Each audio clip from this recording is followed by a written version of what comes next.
Oh my god! Did you see the epic season finale of My Little Pony TM Frantic Is Magic? Cause I didn't, but I can't believe it's finally over. Finally. Game Freak totally knows that bronies were going to run out of things to loot when their series ended, so they had to tap into that market somehow, and there's literally no better way to do this than this, in my opinion. Let's take Ponyta, make it a unicorn, and give it a My Little Pony TM Frantic Is Magic proportions, and add a fairy floss mane and tail! Yes! And so they did. Galarian Ponyta. What an interesting way to reveal it, though. It was kind of, long.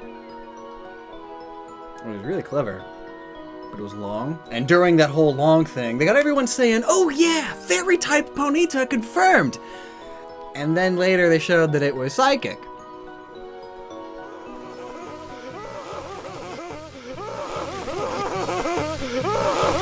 Also, I do want to point out its category is the unique horn Pokemon. Unique horn. Unique horn.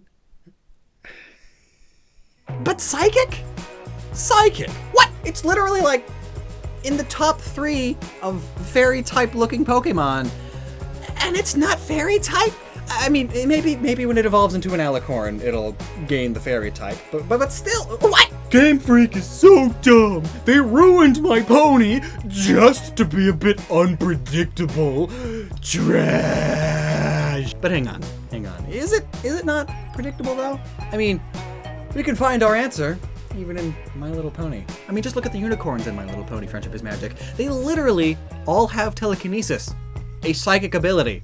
The ability to make objects float with their minds, or in this case, their unique horns. Of course, in MLP it's explained as magic, but in Pokemon, psychic is a stand-in magic type just as much as fairy is a stand-in magic type.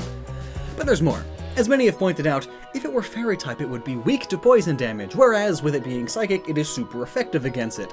What does this have to do with Ponyta? Well, because its whole thing in this Galarian form is that it's magically a poison antidote. Its signature ability, Pastel Veil, prevents it and its allies from being afflicted by poison.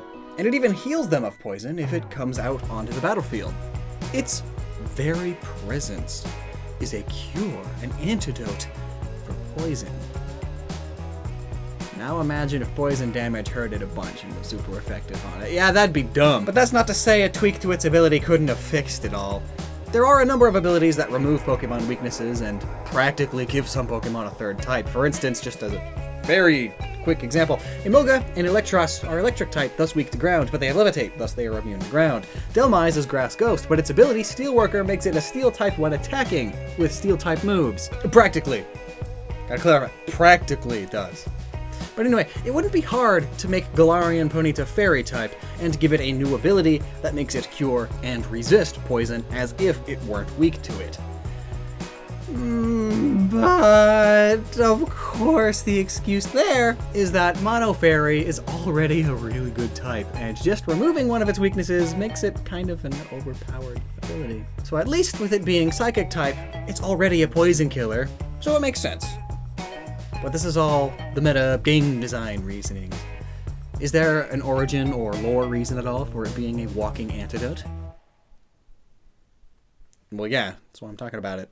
Pastel Veil is a great ability for a unicorn Pokemon because in medieval times, especially in Western Europe, it was believed that if you were poisoned and a unicorn touched you with its horn, you would be completely cured of the poison. And also, if a unicorn touched water with its horn, it would make that water potable and clean. This belief eventually led to what were essentially snake oil salesmen importing ivory and narwhal horns, and then selling them as unicorn horns as a cure for poisonings. And then we have the website's description of this Pokemon.